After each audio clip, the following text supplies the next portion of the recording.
कहानी की शुरुआत एक आलीशान बिल्डिंग से होती है जहां 25वें फ्लोर पर आज देश के 8 सबसे होनहार गेमर्स को बुलाया जाता है, जिन्हें यहां एक नए virtual reality game the call up का हिस्सा बनने के लिए बुलाया गया था, जिसे जीतने वाले प्लेयर को $1 लाख मिलने वाले हैं। इसीलिए आज ये सभी लोग यहां पर पहुंच जाते हैं। तभी एक रोबोटिक आवाज सबसे पहले उनका वेलकम करती है और फिर सभी के सामने पड़े टैबलेट पर सबको लॉग इन करने को कहा जाता है। इसके बाद उनसे अपनी जरूरी चीजों और कपड़ों को चेंज करके वहाँ रखा गया मोशन कैप्चर सूट पहनने को कहा जाता है। साथ ही इन लोगों को अपना एक यूनिक नाम भी दिया जाता है। और जब ये लोग कपड़े चेंज कर रहे होते हैं तो इन्हीं में से एक एडम नाम का लड़का, जो कि शरीर से थोड़ा मोटा होता है, जिसकी वजह से कुछ लोग उसका मजाक उड़ाने लगते हैं क्योंकि उसका शरीर इतने टाइट सूट के लिए बहुत बड़ा था। इसी दौरान जब सबकी नजर कार्ल के शरीर पर बने एक निशान पर पड़ती है तो वो दंग रह जाते हैं। वो लोग तैयार हो जाते हैं, जिसके बाद उन्हें एक अलग कमरे में जाने को कहा जाता है और यहाँ पर एक स्कैनर होता है जिस पर खड़े होकर इन्हें अपना यूनिक कोड बोलना है। साथ ही सामने रखे गए हाईटेक सूट को पहनना होता है, जिसे देखकर ये सभी चौंक जाते हैं क्योंकि ये एक खास तरह का एडवांस्ड गेमिंग सूट था और इसे खरीदना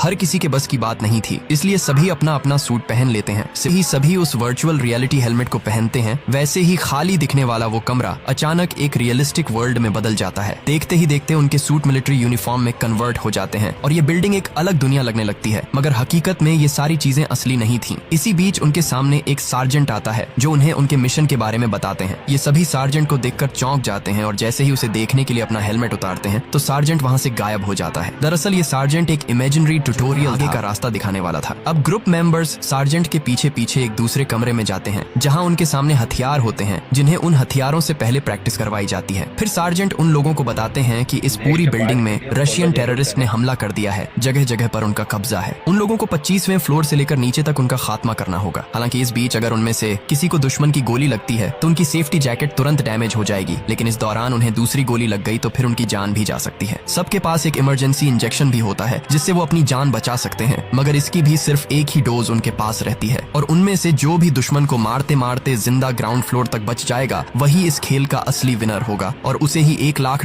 का इनाम दिया जाएगा। इसके बाद गेम का पहला लेवल शुरू हो जाता है जहां सब आंद्रे को फॉलो कर रहे होते हैं, क्योंकि पहले आंद्रे एक आर्मी ऑफिसर था और उसे इस तरह के हालातों से निपटने का अच्छा खासा एक्सपीरियंस था। इसीलिए आंद्रे ही पूरे ग्रुप को लीड करता है। वो लाइन में सबसे आगे बढ़ते हुए हर एक कमरे को चेक करता है। अचानक उनका सामना एक टेररिस्ट से होता है, जिसे देखकर ग्रुप के सभी लोग अपनी जान बचाने के लिए इधर उधर छिपने लगते हैं, लेकिन आंद्रे बिना डरे उसका सामना करता है और उसे मौत के घाट उतार देता है। इस टेररिस्ट के मरते ही एक आवाज सुनाई देती है और हमें पता चलता है कि इन लोगों का पहला लेवल पूरा हो चुका है, जिसके सारे पॉइंट आंद्रे को मिलते हैं क्योंकि उसने अकेले ही उसे मारा था। इस बीच जब वो लोग बॉडी को छूने की कोशिश करते हैं तो उन्हें पता चलता है कि ये भी सार्जेंट की तरह एक वर्चुअल आइडेंटिटी है। जिसके बाद वो सभी अगले फ्लोर पर जाने के लिए सीढ़ियों से उतरते हैं और यहीं इन सबको इस चीज का एहसास होता है कि अगर उन्होंने किसी भी लेवल को पूरा किए बिना डायरेक्ट नीचे जाने की कोशिश की तो उन्हें करंट के झटके लगने लगेंगे, जिससे उनकी मौत भी हो सकती है। यानी कि ये पूरा खेल भले ही वर्चुअल हो, लेकिन जो सूट इन लोगों ने पहना हुआ था वो इन्हें असली दुनिया के दर्द का एहसास दिलाता है, जिसके साथ की गई उनकी हल्की सी भी लापरवाही सीधे उन्हें मौत के मुंह में डाल सकती है। खैर, अब ये लोग अगले लेवल की तरफ बढ़ते हैं और यहाँ इन्हें पहले के मुकाबले ज्यादा एडवांस्ड वेपन मिलते हैं, जिन्हें आंद्रे एक एक करके सभी लोगों को चलाना सिखाता है। साथ ही उन सबको छिप कर दुश्मनों को छकमा देकर कैसे अटैक करना है इसकी भी ट्रेनिंग देता है। फिर सब मिलकर एक साथ दुश्मनों का मुकाबला करने के लिए निकल जाते हैं। यहाँ से पूरा ग्रुप मेन रूम में एंटर होते ही सबसे पहले मार्को की नजर एक दुश्मन पर जाती है, इसलिए मार्को उसे मारकर आगे बढ़ता है। मार्को को मारता देख ग्रुप के दूसरे लोगों में भी कॉन्फिडेंस आता है और ये सभी टेररिस्ट से लड़ने लगते हैं। इस बीच नौसिखिया एडम गलती से अपनी सारी गोलियां एक दुश्मन पर बर्बाद कर देता है, मगर उसकी एक भी गोली निशाने पर नहीं लगती, जिससे दुश्मन एडम पर हमला करने ही वाला होता है कि तभी आंद्रे आकर उसकी जान बचा लेता है। लेकिन बदकिस्मती से एक गोली उलटा आंद्रे को लग जाती है, जिससे उसकी सेफ्टी जैकेट डैमेज हो जाती है। यानी कि अब टीम का सबसे बेहतरीन खिलाड़ी खतरे में आ चुका था। वहीं दूसरी तरफ हम टेलर नाम की एक लड़की को देखते हैं जिससे इस गेम से डर लगने लगा था और वो सभी को बताती है कि इस गेम का इनविटेशन तो उसके दोस्त को मिला था, लेकिन उसकी जगह वो यहाँ आ गई। वहीं शैली नाम की एक दूसरी लड़की उसे समझाती है कि ये सिर्फ एक गेम है और उसे इससे डरने की कोई जरूरत नहीं है। जिसके बाद हम शैली के सामने एक टेररिस्ट को देखते हैं। शैली चाहकर भी उस पर गोली नहीं चला पा रही थी। तभी कार्ल वहाँ आ जाता है और उस आदमी को मारकर गेम में अपना खाता खोलता है, मगर अफसोस अगले ही पल उसे गोली लग जाती है, जिससे उसका भी सेफ्टी जैकेट डैमेज हो जाता है। इससे पहले कि कार्ल खुद को संभाल पाता